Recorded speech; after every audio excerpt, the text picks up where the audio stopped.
გამარჯობა, ეს არის ახალი ამბები პირველზე მე სოციალისტაშვილი ვარ თქვენთვის მუშაობას პოსტების საინფორმაციო სამსახური იწყებს. დღეს პოლიციის დღე აღინიშნება შინაგან საქმეთა სამინისტროს საზეიმო ღონისძიებას უწყების ადმინისტრაციულ შენობასთან საღამოს 9 საათზე გამართავს. დაგეგმილია სხვადასხვა დანაყოფის წარმომადგენლების საზეიმო მსვლელობარის შემდეგაც სახელმწიფო ჰიმნი შესრულდება. ღონისძიებაზე სამართალ დამცველებს სიტყვით შინაგან საქმეთა მინისტრი, პრეზიდენტი, პრემიერ-მინისტრი, პარლამენტის თავმჯდომარე, თბილისის მერი და ვიცე-პრემიერი სამართალდამცავი ორგანოების კოორდინაციის საკითხებში სახელმწიფო მინისტრი მიმართავენ. პოლიციის დღისადმი მიძღვნილ ღონისძიებაზე შინაგან საქმეთა მინისტრი სამინისტროს სხვადასხვა დანაყოფის თანამშრომლებსაც დააჯილდოვებს. შინაგან საქმეთა სამინისტროს თითოეულ თანამშრომელს მინდა მიულოცო პოლიციის დღე. 31 მაისი არის განსაკუთრებულად მნიშვნელოვანი დღე ჩვენთვის პოლიციელებისთვის. ატარებდა პოლიციის მუნდირს არის დიდი პატივი და ღირსება ჩვენთვის. მინდა თითოეულ თანამშრომელს უსურვო შინშვიდობით დაბრუნება და კარიერული წინსვლა. შინაგან საქმეთა სამინისტროს ყველა თანამშრომელს ულოცავ დღევანდელ დღეს. მნიშვნელოვანია ეს დღე ყველა მათგანისთვის. უსურვებ წარმატებას პროფესიულ საქმიანობაში. იზრუნოს ხვის სიცოცხლეზე თითოეული მეხანძრე მაშველისთვის საპასუხისმგებლოა და ასევე ძალიან საამაყოა. შინაგან საქმეთა მინისტრ სულხან თამაზაშვილს პოლიციის გენერალ-მაიორის უმაღლესი სპეციალური წოდება. გენერალურ პროკურორს გიორგი გვარაკიძეს იუსტიციის სახელმწიფო მრჩევლის უმაღლესი სპეციალური წოდება.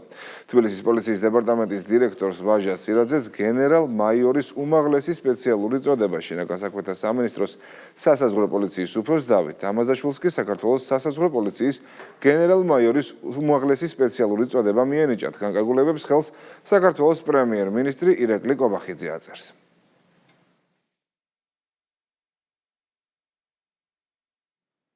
ხვიჩა კვარაცხელიამ ჩემპიონთა ლიგის 2 გზის გამარჯვებულია ქართულმა ფეხბურთელმა ფინალში არსენალთან პენალტი მოიპოვა და თამაშის განმავლობაში ცდილობდნენ რომ დაცვაში ჩამჯდარიყვნენ და ჩვენ შემტევებზე თითქმის 2 კაცი 3 კაცი ერთმანეთს აზღვრებდა და ძალიან რთული იყო, მაგრამ ვიპოვეთ მომენტი პენალტიც ავიკიდე და რა ვიცი. ძალიან ბედნიერი ვარ რომ გუნდს დავეხმარე და რა ვიცი, ბედნიერესი ადამიანი ვარ დღეს რომ მეუბნები ჩემთან. ადამიანს თუ იცნება აქვს ყველაფრის გაკეთება შეუძლია და რა ვიცი, ძალიან ბედნიერი ვარ რომ ღმერთმა მომსამის საშუალება და დღეს მე ვიყავ სიტუაციაში და იმედია რომ კიდევ ბევრი ქართველი იქნება იგივეს განიცდის, იმიტომ რომ იმდენად კარგი გზნობაა რომ ყველას უსურვებ ეს გზნობა ერთხელ მაინც განიცადება. პრემიერ-მინისტრი, პარლამენტის თავმჯდომარე, პრეზიდენტი და დედაქალაქის მერი ხვიჩა კვარაცხელიას ჩემპიონთა ლიგის მეორედ მოგებას ულოცავენ. მათი შეფასებით ეროვნული ნაკრების კაპიტანმა კიდევ ერთხელ დაამტკიცა, რომ არა მხოლოდ გამორჩეული ფეხბურთელი და სანიმუშო სპორტსმენი, არამედ გამორჩეული ადამიანია, რომელმაც საკუთარი ნიჭით, შრომითა და თავმდაბლობით მილიონობით ადამიანის სიყვარული და პატივისცემა დაიმსახურა. არის გამარჯვებები, რომლებიც არა მხოლოდ ტიტულები, არამედ მთელი ქვეყნის სიხარული და სიამაყეა. ძვირფასო ხვიჩა, გულით გილოცავ ამ უდიდეს მიღწევას. ძნელია სიტყვებით გადმოსცე ის ემოცია, რომელსაც დღეს თითოეული ქართველი განვიცდით. როდესაც ვხედავთ, რომ ევროპული ფეხბურთის უმაღლესი მწვერვალი კიდევ ერთხელ დაიპყარი და საქართველოს სახელი მსოფლიოს ყველაზე დიდ საფეხბურთო სცენაზე კიდევ ერთხელ ხმამაღლა გააჟღერე. არაერთხელ დაამტკიცე, რომ არა მხოლოდ გამორჩეული ფეხბურთელი და სანიმუშო სპორტსმენი, არამედ განსაკუთრებული ადამიანი ხარ. ახალგაზრდა კაცი, რომელმაც საკუთარი ნიჭით, შრომითა და თავმდაბლობით მილიონობით ადამიანის სიყვარული და პატივისცემა დაიმსახურა. ამავდროულად ჩვენი შვილების, იმ ახალგაზრდების შთაგონების წყარო ხარ, ვინც შენი შემხედვარე ოცნებას ბედავს, ოცნებას ისეთ ამამად, როგორც ერთ დროს შენ ოცნებობდი. დღეს შენი, ისევე როგორც საქართველოს ოცნება მეორედ ახდა. გულწრფელად შემიძლია ვთქვა, რომ შენი დღევანდელი გამარჯვება განსაკუთრებით ძვირფასია პირადად ჩემთვის, რადგან შენი სახით საქართველოს ყავს კიდევ ერთი ფეხბურთელი, ვინც ყველაზე პრესტიჟული ევროპული ტურნირის თასი მეორედ აღმართა და ყველაზე მეტად კაშკაშებდა გზაზე, რომელიც უდიდეს შრომას, ბრძოლას, რწმენასა და თავდადებას მოითხოვდა. გისურვებ, რომ მომავალი სეზონი ახალი მწვერვალების, ახალი რეკორდებისა და ახალი ტრიუმფების წელი იყოს. მთელი გულით მინდა, რომ სწორედ შენ გახდე პირველი ქართველი ფეხბურთელი, რომელიც ჩემპიონთა ლიგას მესამედ მოიგებს და ქართული ფეხბურთის სახელით კიდევ ერთ ისტორიულ ფურცელს დაწერს. როგორც აქამდეც არაერთხელ დაამტკიცე, შენთვის შეუძლებელი არაფერია. გილოცავ, ჩემპიონო. არ არსებობს ლიგა, სადაც ქართველებს სიტყვა არ გვეთქმის და არ არსებობს თასი, რომელზეც ქართველებს პრეტენზია არ გვაქვს. გაუმარჯოს ხვიჩა კვარაცხელიას, პირველებს შორის. გორში მომხდარი ინციდენტის შედეგად დაზარალებული პაპუნა ლოცულაშვილი განცხადებას ავრცელებს და იმ ადამიანებს, ვინც მისი ისტორიის პოლიტიკური მიზნებისთვის გამოყენებას ცდილობს, მოუწოდებს მის ნაცვლად ნუისაუბრებენ. როგორც ლოცულაშვილი აღნიშნავს, ფაქტი, რაც მოხდა მომავალშიც იქნება მაგალითი სხვებისთვის, რომ დაუსჯელი არავინ დარჩება. მოგესალმებით ყველას, ვინაიდან ჩემს ძმას არ გააჩნია სოციალური ქსელი, გიზიარებთ ჩემი ძმის აზრს. დიდი მადლობა, ვინც გულწრფელი მხარდაჭერა გამოხატა ჩემდამი, რაც მოხდა საშინელება იყო. თავარი არის ის, რომ ეს ადამიანები დღეს უკვე დასჯილები არიან. მინდა მივმართო იმ ადამიანებს, ვინც ამ ამბის სათავისოდ გამოყენებას ცდილობს და ჩემი ამბით გამოჩენა უნდა. ნუ გამოიყენებთ ჩემს მდგომარეობას თქვენს სასიკეთოდ. სამწუხაროდ ბევრი ადამიანი ჩემს ნაცვლად აკეთებს სხვადასხვა პოლიტიკურ განცხადებებს. გთხოვთ ნუ რავინ ისაუბრებს ჩემს ნაცვლად და ეს ფაქტი, რაც მოხდა, მომავალშიც იქნება მაგალითი სხვებისთვის, რომ დაუსჯელი არავინ დარჩება, ვინც ასე მოიქცევა.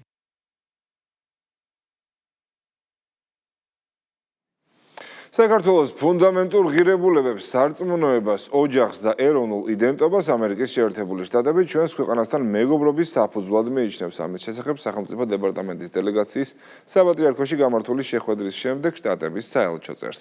გავრცელებულ განცხადებაში აღნიშნულია, რომ ამერიკა საქართველოს მართლმადიდებელ ეკლესიასთან ურთიერთობის გაღრმავებას მოუთმენლად ელის.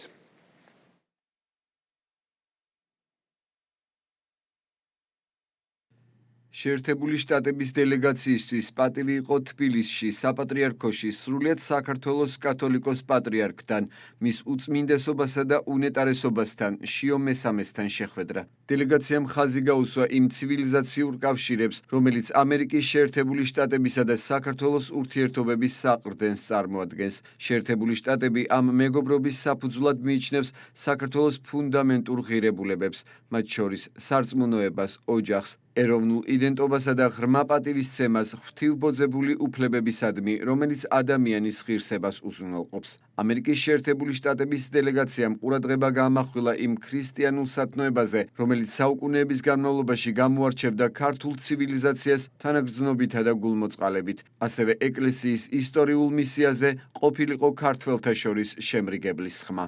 დელეგაციამ იმედი გამოთქვა, რომ ეკლესია ეროვნული ერთიანობის განმტკიცების ამ მისიას განახლებული სულისკვეთებით გააგრძელებს. შეერთებული შტატები მოუთმენლად ელის საქართველოს მართლმადიდებელ ეკლესიასთან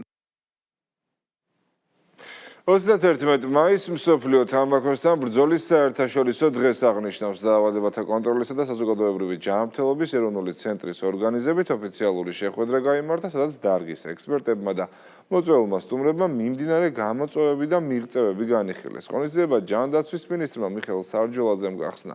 მინისტრმა დამსწრე საზოგადოებას და მოწვეულ სტუმრებს სიტყვით მიმართა და აღნიშნა, რომ თამბაქოს კონტროლის ჩარჩო კონვენციის რატიფიცირებიდან 20 წლის თავზე საქართველოს მნიშვნელოვან პროგრესს მიაღწია, რაც სტანდარტიზებული შეფუთვის დანერგვასა და კანონმდებლობის გამკაცრებაში გამოიხატა. ასევე აღინიშნა, რომ თამბაქოს კონტროლის გაძლიერების, მოქალაქეების მხარდაჭერისა და ახალგაზრდების ჯანმრთელობის დაცვის მიზნით დაავადებათა კონტროლის ცენტრი არაერთ პროექტს ახორციელებს. ჩარჩო კონვენციის რატიფიცირების 20 წლის იუბილე აღინიშნება 2026 წელს. მაქსიმალური ძალისხმევა არის როგორც ცენტრის, ასევე სამინისტროს მხრიდან სწორედ იმ პროგრამების და პროექტების კუთხით, რომელიც მიმართულია სწორედ თამბაქოსადმი თავის დანებებისკენ და ასევე ის თანამედროვე ტენდენციები, სამწუხარო ტენდენციები, რაც არის ელექტრონული და გასახურებელი თამბაქოს მოხმარების კუთხით, მაქსიმალურად იქნება წამოწეული სწორედ ეს მიმართულება, რომ ჩვენ დავიცვათ ჩვენი მომავალი თაობა. მნიშვნელოვანია ის, რაც წარმოდგენილი იყო, რომ სადღაც 100,000-ზე მეტმა ადამიანმა ან არ დაიწყო მოწევა, ან დაანება თავი თამბაქოს პროდუქტების მოხმარებას. მნიშვნელოვანია, რომ წარმატებებთან ერთად გვაქვს კიდე გამოწვევები, რომელთა დაძლევაც პირველ ყოვლისა ეხება კომერციალიზაციას, თამბაქოს ინდუსტრიის ძალისხმევას, რომ ახალი პროდუქტები, ელექტრონული სიგარეტი, გახურებადი თამბაქო გახადოს ხელმისაწვდომი და გახადოს უმძიდველი ახალგაზრდობის და ჩვენ მომავალი თაობებისთვის და ძალიან მნიშვნელოვანი იქნება, რომ მთელი ჩვენი ძალისხმევა მიმართული იყო სწორედ თამბაქოსგან თავისუფალი საქართველოს მომავალი თავებისაკენ. ჩვენ გარკვეულ წარმატებასაც აღვნიშნავთ, რადგან ვხედავთ, რომ საქართველოში მიღებული თამბაქოს კონტროლის ძალიან ძლიერი კანონმდებლობის შედეგად მოწევის მაჩვენებლები მცირდება. ასევე საქართველოში შექმნილია თამბაქოსგან თავისუფალი სივრცეები და რეკლამის აკრძალვაც მუშაობს. თუმცა ამავდროულად არსებობს გარკვეული გამოწვევები, რაც ძირითადად დაკავშირებულია სწორედ ახალ პროდუქტებთან, რომლებიც ახალგაზრდებისთვის ძალიან მიმზიდველადაა შექმნილი. ჩვენ შეგვიძლია ვიმოქმედოთ პოლიტიკის დონეზე, მაგალითად აიკრძალოს ამ პროდუქტებში არომატიზატორების გამოყენება, რათა ისინი ნაკლებად მიმზიდველი გახდეს, ან სტანდარტიზებული სადა შეფუთვის წესი თამბაქოს ახალ პროდუქტებზეც გავრცელდეს. ასევე ვაკვირდებით კიდევ ერთ შემაშფოთებელ ტენდენციას, თამბაქოს ინდუსტრიის მიერ ჯანდაცვის ზოგიერთი მუშაკის ჩართვას ამ ახალი პროდუქტების პოპულარიზაციის, მათი როგორც ნაკლებად მავნე ან ზიანის შემცირების საშუალებად წარმოჩინების მიზნით. მართლმადიდებელი ეკლესია დღეს სულთმოფენობას აღნიშნავს. დღესასწაულთან დაკავშირებით ყველა მოქმედ ტაძარში საზეიმო წირვა აღევლინება. სამების საპატრიარქო ტაძარში სადღესასწაულო ლიტურგია სრულიად საქართველოს კათოლიკოს პატრიარქმა, მცხეთა თბილისის მთავარეპისკოპოსმა და ბიჭვინთისა და ცხუნუფხაზეთის მიტროპოლიტმა უწმინდესმა და უნიტარესმა შიო მესამე მაღავლინა. ამ დღეს მორწმუნეები ტაძრებში ყვავილებითა და სანთლებით მედიან. სულთმოფენობის დღესასწაული უფლის ბრწყინვალე აღდგომიდან 50-მე დღეს აღენიშნება. სახარების მიხედვით ამ დღეს უფლის მოციქულებზე სულიწმინდა ცეცხლის ენების სახით გადმოვიდა და ყოველი მათგანი სულიწმინდით აღივსო მოციქულებმა, მანამდე მათთვის უცნობ ენებზე დაიწყეს საუბარი. ამ დღეს გაცხადდა ყველაფერთან ერთად კიდევ ერთი საიდუმლო, ანუ ეს საიდუმლო ნიშნავს იმას, რომ თუ უნდა ადამიანის რომ იყოს თვითონ ასე ვთქვათ ჭურჭელი სულიწმინდისა, ადამიანი უნდა იყოს მომზადებული ამისათვის სულიერად, როგორც მოციქულები ემზადებოდნენ მთელი თავიანთი ცხოვრება ამისათვის, ამ წერტილისათვის, აი ამ რაღაც აი საოცარი მომენტისათვის. და თუ ადამიანები ჩვენ ასე ვიქნებით სულიერ მზადყოფნაში და ვიქნებით სულიერ მოლოდინში, რა თქმა უნდა, ჩვენს ცხოვრებაში დადგება ის მომენტი, როდესაც ჩვენი გული გაიხსნება, ასე ვთქვათ, სულიწმინდის მისაღებად. თბილისის ოპერისა და ბალეტის სახელმწიფო თეატრში თორაძის საერთაშორისო მუსიკალური ფესტივალი დავით თორაძის შემოქმედებითი საღამო გაიხსნა. ღონისძიება სრულიად საქართველოს კათოლიკოს პატრიარქის ილია მეორის ხსოვნას მიეძღვნა. მსმენელის წინაშე ქართული და საერთაშორისო სცენის აღიარებული ვარსკვლავები წარდგნენ. კონცერტის პროგრამა კი დავით თორაძის შემოქმედების უმნიშვნელოვანეს ნიმუშებს კინო, საოპერო და საბალეტო მუსიკას აერთიანებდა. 4 წელი გავიდა იმ დღიდან, როდესაც ლექსო აღარ არის ჩვენს გვერდით და საბედნიეროდ მივიღეთ ის გადაწყვეტილება, რომ ეს ფესტივალი უნდა დაფუძნებულიყო იმავე წელს. მეოთხედ დაიწყო და ნამდვილად მუსიკის ხელოვნების ზეიმია ყოველ წელს თორაძეების სახელით გამართული ეს მუსიკალური ფესტივალი. ვულოცავ ესეთ არაჩვეულებრივ დასაწყისს ბედნიერებაა, რომ ყავთ ლიო, რომელიც ამ დინასტიას და ამ გზას გააგრძელებს და ბედნიერებაა, რომ ეს ყველაფერი არის საქართველოს საგანძური. უკვე მეოთხედ ტარდება თორაძის საერთაშორისო მუსიკალური ფესტივალი და ძალიან ბედნიერები ვართ, რომ ის მასშტაბი, რომელიც პირველ ფესტივალზე როგორც დავიწყეთ, ისევე გრძელდება და ეს მასშტაბი უფრო და უფრო იზრდება. ჩვენი ერთ-ერთი მთავარი მიზანი და ამოცანა არის, რომ რაღაცნაირი იმპულსი მივცეთ ახალგაზრდებს, სტუდენტებს, რომლებსაც აქვს საშუალება, რომ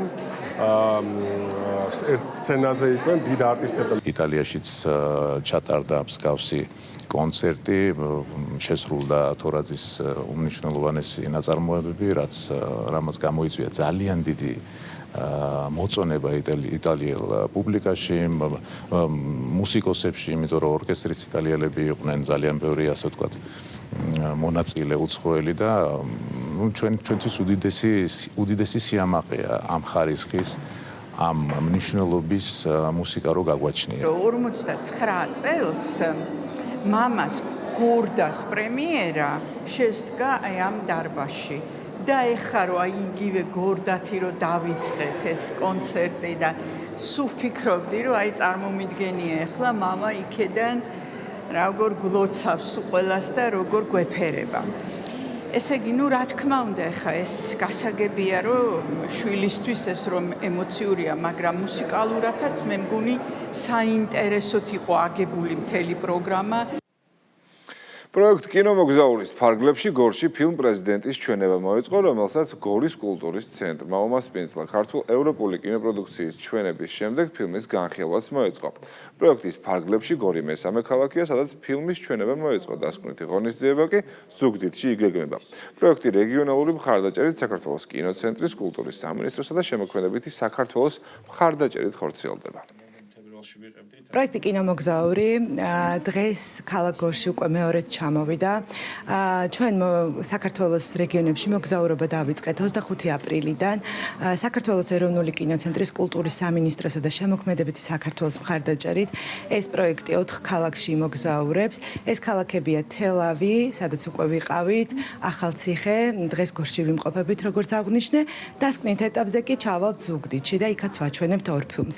ბუნებრივია პროექტი მიზნად ისახავს ქართული კინოს პოპულარიზაციას და დარწმუნებული ვარ, აუცილებლად გავაგრძელებთ. ფილმი იყო ნაჩვენებით პრემიერა შედგა ვენეციის კინოფესტივალზე და ჩიკაგოზე მოვიგეთ მთავარი გრან-პრი.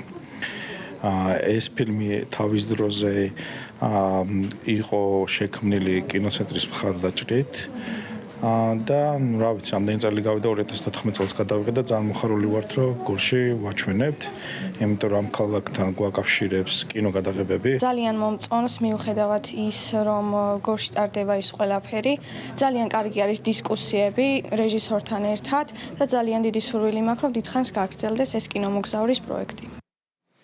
აჯარის მთავრობის თავმჯდომარე საქართველოს ეროვნული ოლიმპიური კომიტეტის პრეზიდენტს და პირველ ვიცე-პრეზიდენტს შეხვდა. შეხვედრაზე ბათუმში დაგეგმილი საქართველოს ახალგაზრდული ოლიმპიური ფესტივალის IOF-ის მოსამზადებელი სამუშაოები განიხილეს. ღონისძიებას ბათუმი 2-დან 6 ივნისის ფარგლებში უმასპინძლებს, აღნიშნა, რომ ფესტივალის წარმატებით ორგანიზებისთვის ყველა ჩართული უწყების კოორდინირებული მუშაობაა მნიშვნელოვანი და გამოითქვა მზადყოფნა ჭიდრო თანამშრომლობისთვის, რათა ჩემპიონატს რეგიონმა უმაღლესი საერთაშორისო სტანდარტების შესაბამისად უმასპინძლოს.